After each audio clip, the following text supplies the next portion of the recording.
मंच की ओर से बात रखने जा रहे हैं शासन प्रभाविका महासचिव जी ज्योत्सना के साथ साथ महासचिव जी ज्योत्सना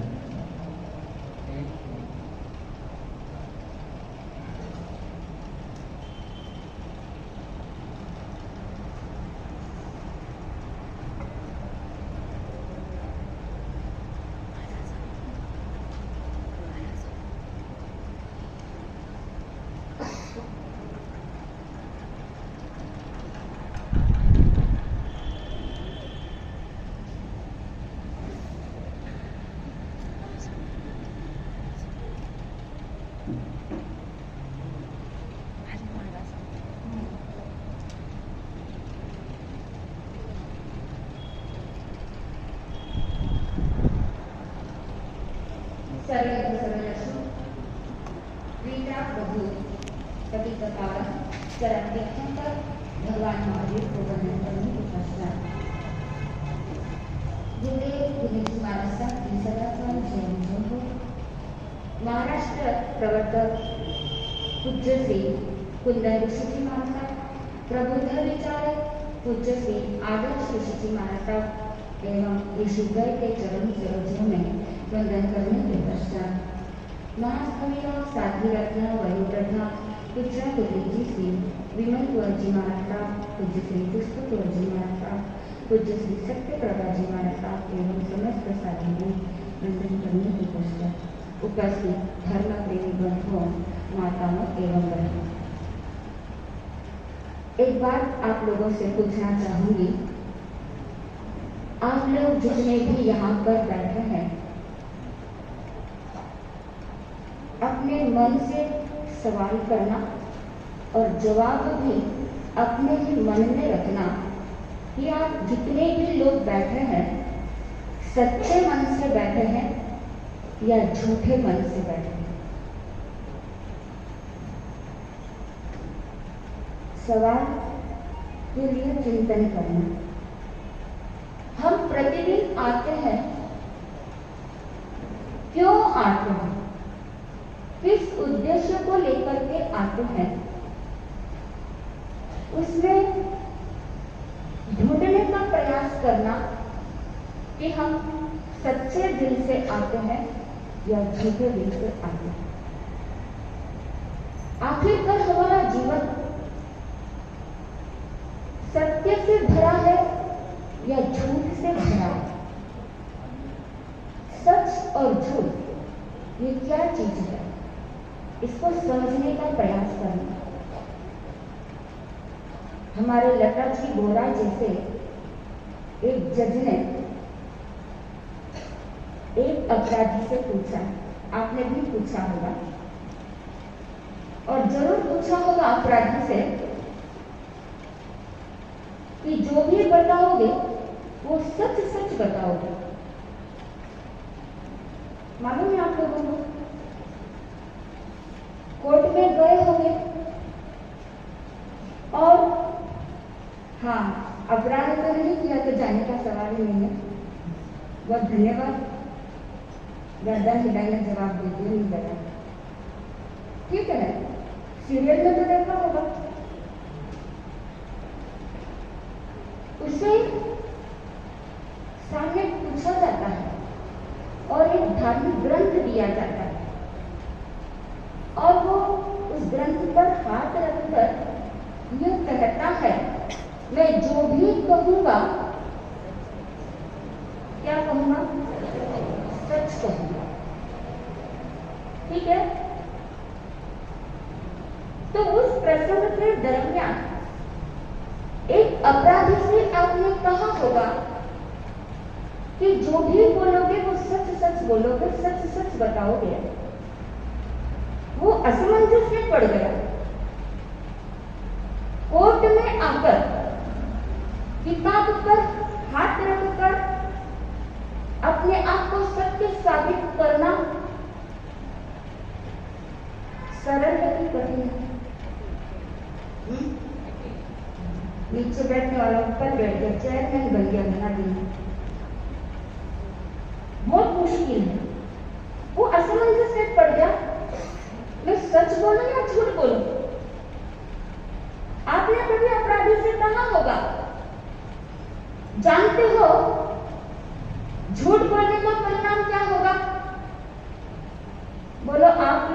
जवाब दोगे?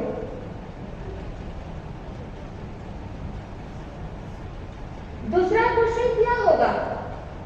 और सच बोलोगे उसका परिणाम क्या होगा? बोलो, दोनों का जवाब आपकी दृष्टि में क्या हो सकता है?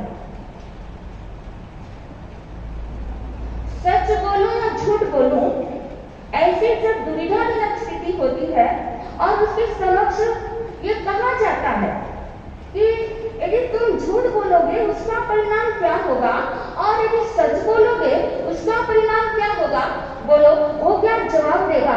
उसके पहले आपका जवाब क्या हो सकता है?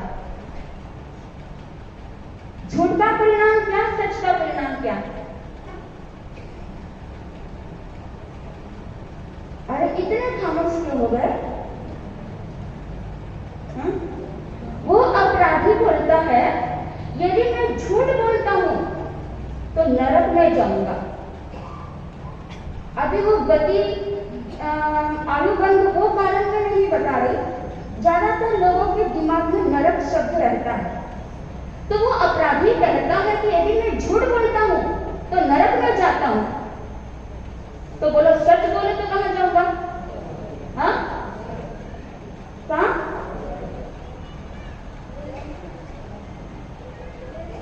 जेल में। झूठ बोलो तो नरक में जाओ और सच बोलो तो जेल में जाओ। बोलो आपका क्या आंसर है? बोलिए जज साहब। हाँ, वो न्यायाधीश है भाई, कोर्ट और कचहरी की है, मुझे भी समझ नहीं आता। चलो, झूठ बोलो तो नरक में जाओ और सच बोलो तो जेल में। बहुत आसानी से बोल रहे हो, तो नरक में भोगना और सच बोल करके जेल में भी भोगना, तो आपकी निगाह में क्या ये ठीक है? झूठ बोल करके नरक में भोगना ही है और सच बोल करके भी जेल में जाकर के वहां पर भी यातना भोगना है, वहां भी सजा भोगनी है। तो झूठ फायदामंद रहा या सच फायदामंद रहा? सच फायदामंद। किस अपेक्षा से? थोड़े साल से। बहुत धन्यवाद। नगर के लोग हैं और जहां पर गुरुदेव की अनन्य कृपा बरसती है और सभा में से यदि सही जवाब आ जाए, ये आपकी जिंदगी का अनुभव है और सुनने का सार है। आपने जो बोला कि ये थोड़े समय की सजा है, व्यक्ति झूठ बोल करके नरक में जाएगा और सच बोल करके जेल में जाएगा, दोनों के भोगने में क्या अंतर है? यहाँ तो थोड़े समय की यातना सहनी है और नरक में जन्म जन्म की यातना सहनी है।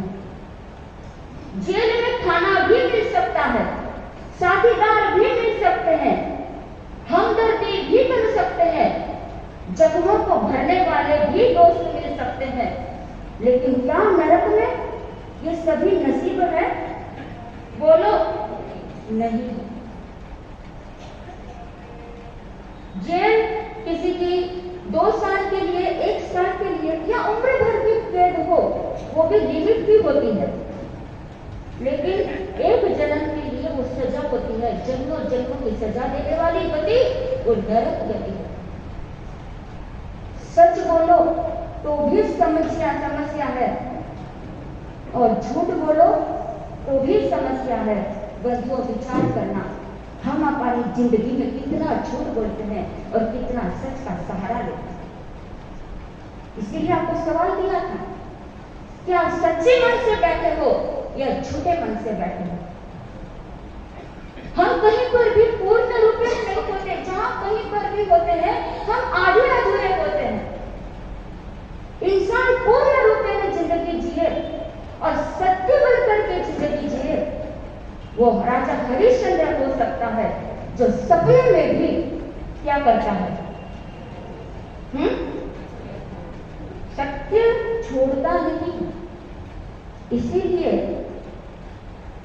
गुरुदेव एक श्लोक कहा करते थे और अभी 2 महीने पहले लगभग प्रबुद्ध विचारक पूज्य श्री आदर्श जी महाराज साहब ने आदित्य हम सबको एक संस्कृत का वो भी गुरुदेव का श्लोक सिखाया था और आपने बहुत बार कभी सुना भी होगा।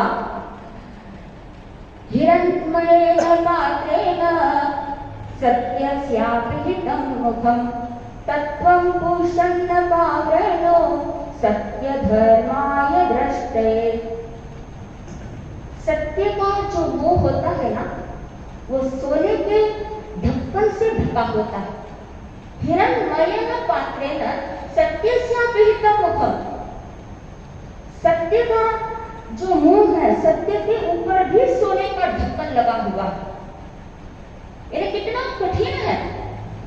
जो बलवान व्यक्ति होता है, जो पुरुषार्थी होता है, वो ही उस सत्य के ढक्कन को खोल सकता है, वरना सामान्य बात नहीं कि कोई सत्य को प्रकट कर सके।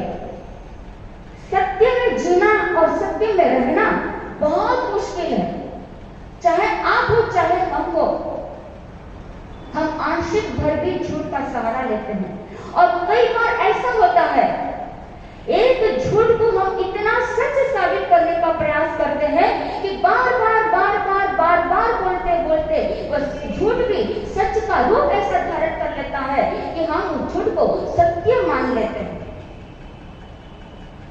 इसीलिए कहा तत्त्वं पुरुषन्न पावरणो सत्य धर्माय दृष्टे। हे ईश्वर, सत्य का मुंह खोल दो जिससे कि हम सत्य के दर्शन कर सके। कोई सत्य का दर्शन कर सकता है? आगमों में 4 कारण आते हैं जिसकी वजह से व्यक्ति झूठ बोलता है। से कोहावा, लोभावा, भयावा, हासावा। वह क्रोध के वशीभूत होकर के झूठ बोल सकता है, लोभ के कारण झूठ बोल सकता है, भय के कारण झूठ बोल सकता है, हंसी मजाक में झूठ बोल सकता है। और कई बार हम ऐसे झूठ का प्रयोग कर देते हैं, हमें पता ही नहीं लगता कि हम झूठ बोल रहे हैं। आप सोचो, आपसे मैं एक भी सवाल पूछूं दोबारा कि आप ज्यादा से ज्यादा कब झूठ बोलते हो? भाई लोग भी बोलना, आप लोग भी बोलना, ज्यादा से ज्यादा झूठ कहां बोलते हो? आज हमारे जीवन का 70% भाग यदि कहीं जाता है तो झूठ में चलता है। आदमी लोग व्यापार के कारण खुद का बचाव रखना करने के लिए हम कई बार अपने आप को अच्छा साबित करने के लिए झूठ बोलते हैं। लोभ के कारण झूठ बोल देते हैं, डर के कारण झूठ बोल देते हैं। घर में आप अपनी पत्नी के साथ झूठ बोल देते हैं और पत्नी भी क्या करती है? ज्यादा से ज्यादा आप कहां झूठ बोलते हो? किसके सामने झूठ बोलते हो? बोलो, उधर की तरफ बोलते हो कि नहीं? और वो लोग इधर के लिए भी झूठ बोलते हैं। कई बार हम ऐसे झूठ बोलते हैं हमें मालूम नहीं पड़ता। और झूठ कभी भलाई के लिए भी बोला जाता है, 2 टूटे हुए दिलों को जोड़ने के लिए भी झूठ बोला जाता है। कई बार हम पशु पेश में पड़ जाते हैं कि मैं झूठ बोलेगा, सच बोलो। कभी कभी हमारी जिंदगी झूठ बोलने से खतरे में पड़ जाती है, तो कभी हमारी जिंदगी सच बोलने में भी खतरे में पड़ जाती है। आप सोचो कि सच बोल करके खतरे में कैसे? मान लो किसी लड़की की सगाई की, क्या हुआ? रिश्ता टूट गया। पता चला कि वो लड़की किसी और से प्यार करती है। अब वो रिश्ता टूटा, दूसरा रिश्ता आया। आपने क्या सोचा? सच बोल करके रिश्ता करना या झूठ बोल करके रिश्ता करना? आप कई बार सोचते हो सामने वाले को सच सच बता दे, तो क्या होगा? क्या आपकी इतनी हिम्मत है? क्या आप इतना सच बता सकते हो? बोलो। झूठ बोले तो भी मुश्किल, सच बोले तो भी मुश्किल। उस समय आप क्या कर सकते हो? ऐसी कभी सिचुएशन आ जाती है तो भगवान महावीर का एक अच्छा संदेश है। 2 चीजों को हमेशा अपने साथ में रखो, एक समझ शक्ति और एक सहन शक्ति। समझ में विवेक रहा हुआ है और विवेक में समझ रहा होगा। आप उस समय विचार करो, यदि मैं सच बोलूं या झूठ बोलूं, लेकिन नुकसान किसमें ज्यादा है या नुकसान किसमें कम है। ये आपकी बुद्धि के ऊपर डिपेंड करता है, आपकी समझ के ऊपर डिपेंड करता है, आपके विवेक के ऊपर डिपेंड करता है कि इस समय मुझे क्या करना चाहिए। क्योंकि जीवन में कई बार ऐसे कठिन प्रसंग आते हैं, क्योंकि हर जगह हम सत्यवादी हरिश्चंद्र नहीं बन सकते। वो तो आज हजारों युग बीत जाने के बावजूद भी सपने में देखा हुआ सच भी आज दुनिया गुण गाती है। क्या हम इतना सच बोल सकते हैं? हम छोटी छोटी बातों में झूठ बोलते हैं। सोच के देखना, विचार करके देखना। आपके पति ने आपको कहा कि चलो बाजार चलना, आपका मन नहीं है, लेकिन आप ऊपर ही मन से जबरदस्ती के मन से आप चले जाते हो, तो आपका मन कहीं और है और साथ में जा रहे हो। आप सच्चे मन से जा रहे हो कि झूठे मन से जा रहे हो। ऐसे झूठ होते हैं, ऐसे सच होते हैं जिनको हम व्यक्त नहीं कर सकते। हम उसमें जीते चले जाते हैं और हमारी जिंदगी को हम स्मूथ लाइफ नहीं बना पाते। गुरुदेव के प्रवचनों की किताब में बहुत बार आपने पढ़ा होगा या बहुत बार आपने सुना भी होगा। एक छोटा सा दृष्टांत गुरुदेव फरमाया करते थे, गोपाल कृष्ण गोखले का। याद आया? सुना है आप लोगों ने? छोटा सा बालक, और टीचर ने बहुत कठिन सवाल दिया कि इसको हल करके लाना। दूसरे दिन सभी बच्चे वहां पर पहुंचे। टीचर ने सभी के सवाल को चेक किया, लेकिन सबका गलत। लेकिन एक गोपाल कृष्ण गोखले का सवाल सही। टीचर बड़े खुश हो गए, शाबाशी दी, और शाबाशी देने के साथ में कहा कि आज से तुम सबसे आगे वाली सीट में बैठोगे। क्या कहा? सबसे आगे बैठोगे। और वो गोपू जोर जोर से रोने लगा। टीचर ने पूछा, तो इतना जोर जोर से क्यों रहा है, क्यों रो रहा है, क्या हुआ तेरे को? बोलो क्या हुआ? क्या हुआ? बोलो ना, जवाब दो ना। क्यों रो रहा वो? वो कहता है टीचर से कि ये जो सवाल मैंने हल किया, आप जो मुझे शाबाशी दे रहे हो, ये मैंने हल नहीं किया, किसी दूसरों के सहयोग से मैंने ये सवाल हल किया है। ये क्या हो गया? सच। टीचर ने कहा कि दूसरी बार मैं तुझे शाबाशी देता हूं कि इतने सारे बच्चों ने जब उसके जवाब को सुना हैरान रह गए कि दूसरों से मतलब नकल करके या पूछ करके भी इसने सवाल को हल किया है। क्या झूठ है, क्या सच है, कितना सत्य है, कितना झूठ है। एक छोटा सा बच्चा गुरु के समक्ष, अपने शिक्षक के समक्ष स्वीकार कर रहा है। हम बच्चों को सिखाते थे, छोटे होते हैं, झूठ बोले तो कौवा काटे। बोलते ना बेटो कभी झूठ बोलना मत। क्या कौवा इतना समझता है? बड़े लोग झूठ बोले तो नहीं काटना और छोटे बच्चे झूठ बोले तो काटना। बोलो, हम बच्चों को सिखाते हैं और खुद झूठ बोले तो कौन काटेगा? फिर कौन काटेगा? सोचो, विचार करो। हमसे ज्यादा कौवा समझदार हो गया है? वो बच्चा सच बोल देता है, बस वो सत्य के पास इतनी एनर्जी होती है, सत्य में इतना अपूर्व बल होता है, सत्य में इतनी ताकत होती है, उसके दरवाजे में कभी झूठ प्रवेश भी नहीं कर सकता। पाप स्थानों में उसका स्थान ही नहीं आ सकता। लेकिन हम अपने जीवन में न जाने कितनी बार इनका सहारा लेते चले जाते हैं। आज मैंने पूछा सत्य से, तू क्यों मौन है? आज मैंने पूछा सत्य से, तू क्यों मौन है? वो उदास होकर बोला, अब मेरी सुनता कौन है? क्या बोला? अब मेरी सुनता कौन है? बंधुओं, हम झूठों की बातों को झूठा मान करके सत्य स्वीकार कर लेते हैं। सामने वाला झूठ बोलता है और हम उस झूठ को भी झूठ स्वीकार कर लेते हैं। ये हमारी मूर्खता होती है। ज्ञान प्राप्त करना बहुत आसान है, किताबें शास्त्र पढ़ना बहुत आसान है, लेकिन व्यक्ति में समझ शक्ति नहीं होती कि सामने वाला कौन है और मैं कौन हूँ। झूठ को झूठ मान लेना यह सबसे बड़ी अज्ञानता है और हम हमारी जिंदगी में हम बहुत बड़ी गलती करते चले जाते हैं। ज्ञानी महापुरुष कहते हैं, इसीलिए हमारे भीतर में समझ इस रूप में हो कि समझ हमारे मन को सत्य क्या है और गलत क्या है ये सिखाए। यदि हमारे मन में समझ है, हमारे भीतर में विवेक है, तो हम इन दोनों का निर्णय किस प्रकार कर सकते हैं कि हमारी विवेक की बुद्धि खुली हो तो ही हम कर सकते हैं। दूसरे नंबर पर हमारे पास सहन शक्ति है। समझ भी हो और सहन शक्ति हो। समझ इस प्रकार से हो, इंसान है, गलती को कुतलाने में गलती कर लेता है, लेकिन अपन अपनी गलती को स्वीकार कर लें, सामने वाले को समझा दें और पुनः उसको सुधारने का प्रयास करें।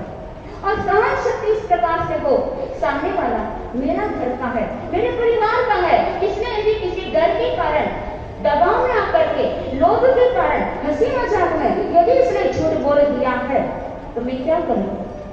उसको क्षमा करो और क्षमा करके दोबारा गलती न करने की शिक्षा दो।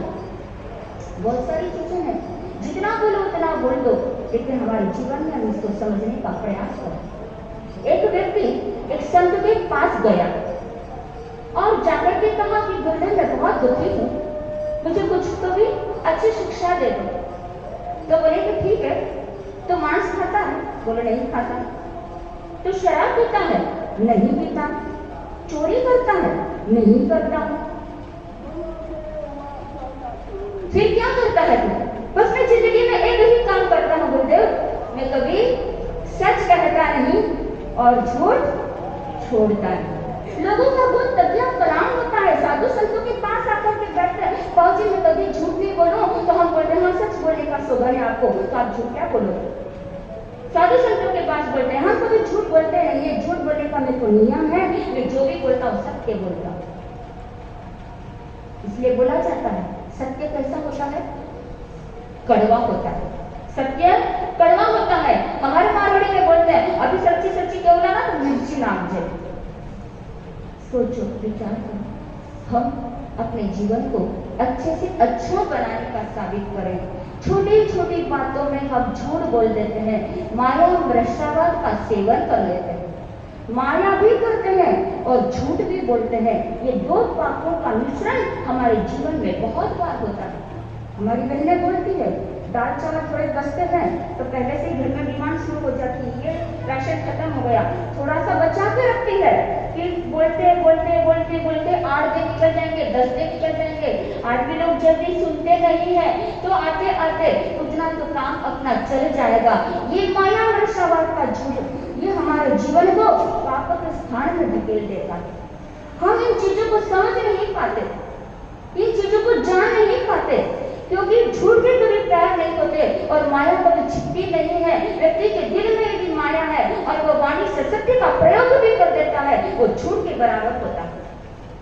आपने वो दोहा सुना होगा, सांच को आंच नहीं, ये कहावत है। और सांच बराबर तप नहीं, झूठ बराबर पाप। जिंदगी में ये छोटी छोटी चीजों को समझने का प्रयास करो।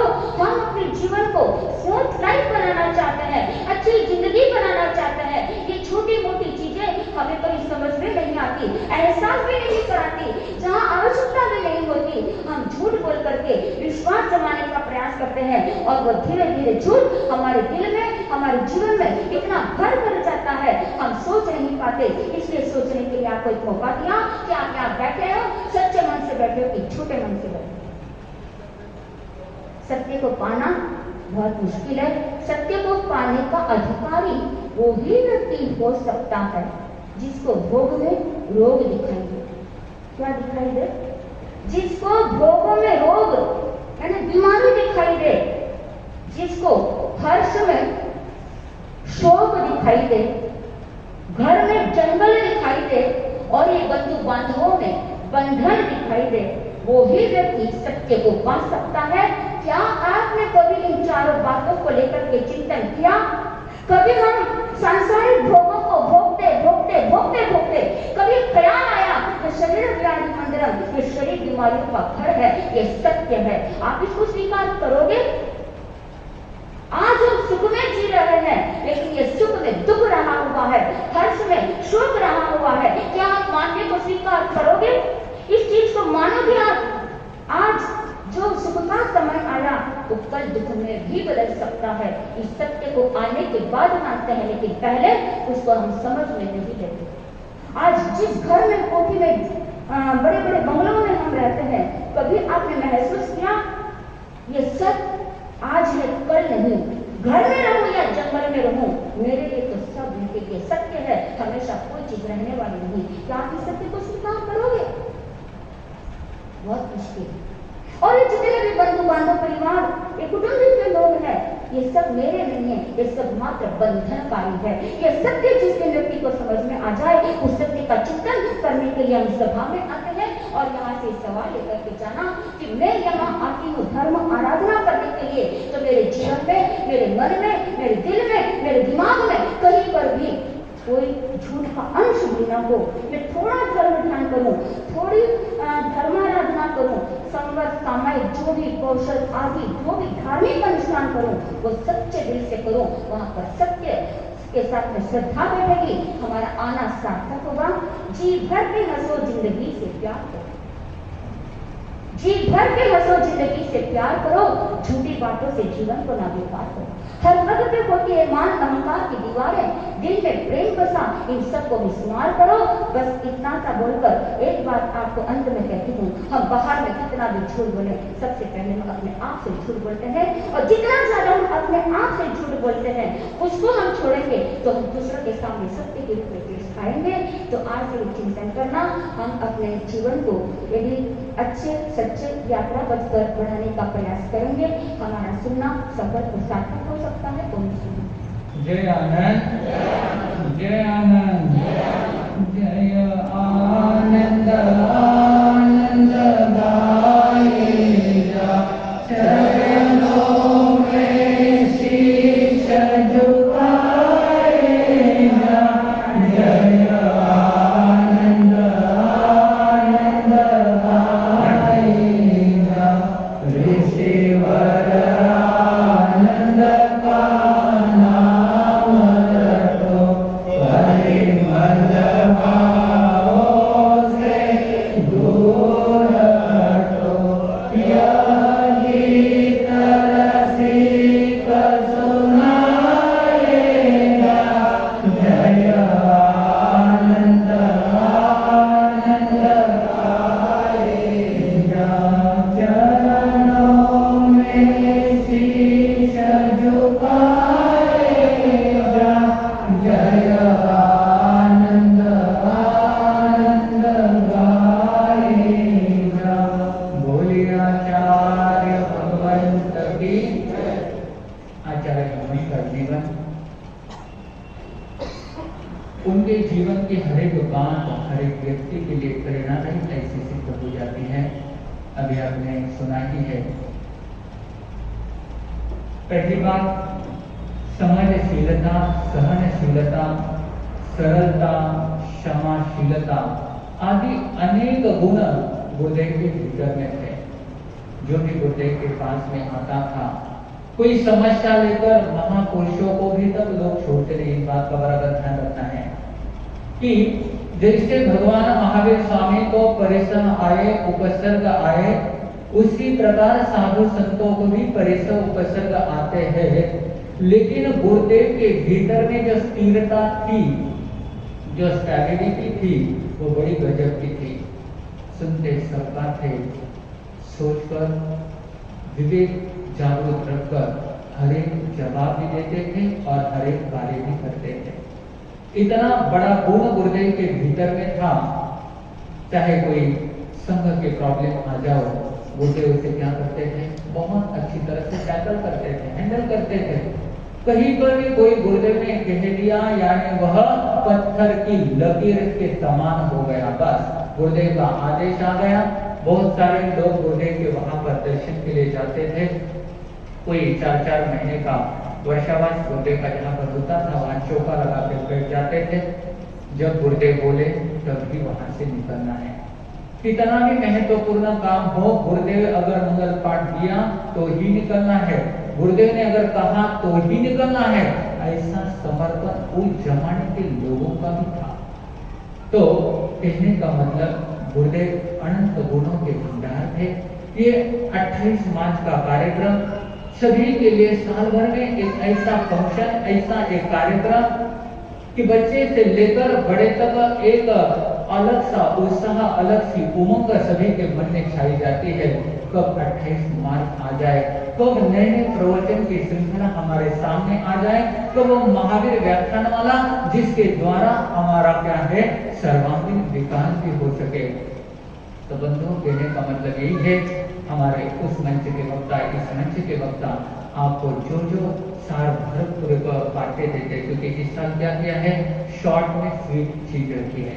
एक तो तीसरे महायुद्ध की तैयारी चल रही थी उधर, इसलिए विश्व शांति महामंत्र नवकार का जाप, गुरुदेव नित्यनेम से लेकर पार्श्वनाथ भगवान के अलग अलग स्तोत्रों का यहाँ पर उच्चारण, ताकि आपको शुद्धता पूर्वक उसका उच्चारण हो सके। वो अनुष्ठान भी चल रहा है और साथ ही साथ जिह्वाणी के द्वारा हमारे भीतर की बुराइयों को छोड़कर अच्छाइयों को ग्रहण करने के लिए प्रवचन भी यहाँ पर चल रहे हैं।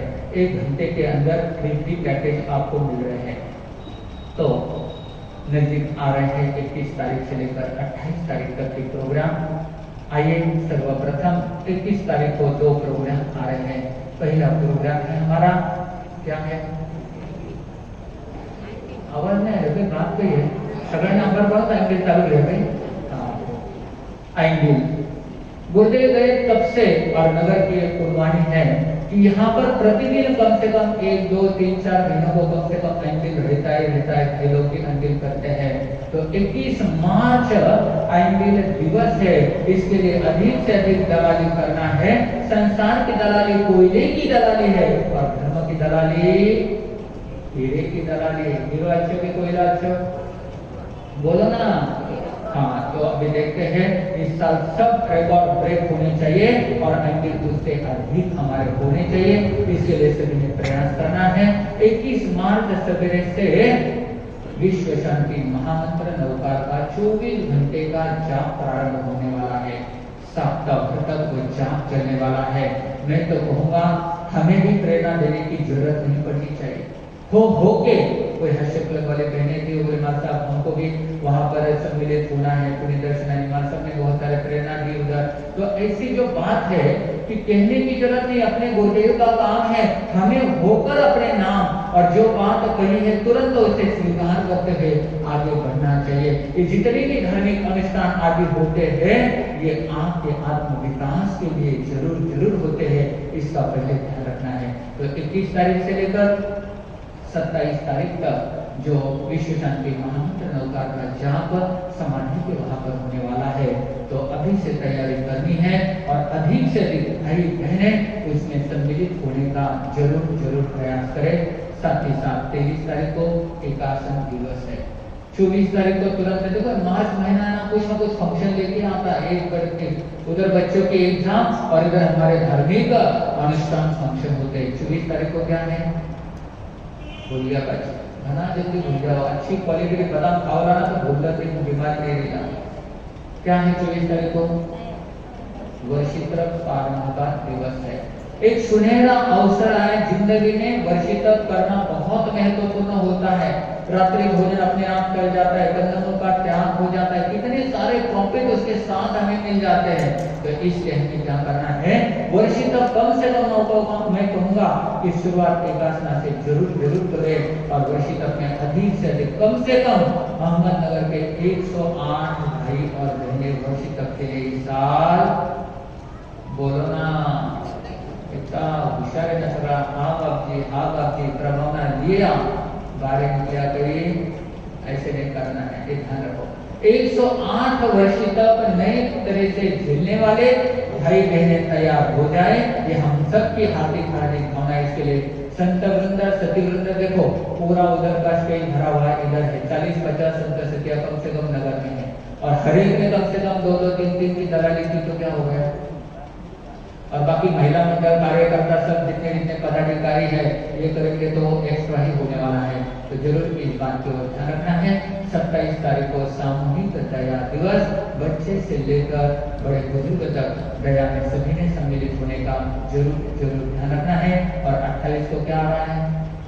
पुण्य स्मृति दिवस आ रहा है। किसी की भावना है अठे करने के अठे कर सकते हैं, ठेला करना ठेला कर सकते हैं। जब तक साधना आराधना से गुरुदेव के चरणों में जरूर कुछ न कुछ भेंट चढ़ा सकते हैं। अगर किसी को ये भी भेंट चढ़ाना थोड़ा सा जड़ लग रहा है, जरा कठिन लग रहा है, तो अपने घर के पुत्र और पुत्री को जिन शासन के लिए भी कितना सोपो मांग रहे हैं, कितना इजी सब ऑप्शन मैंने आपके सामने रखे हैं। जरूर इस पर चिंतन और विचार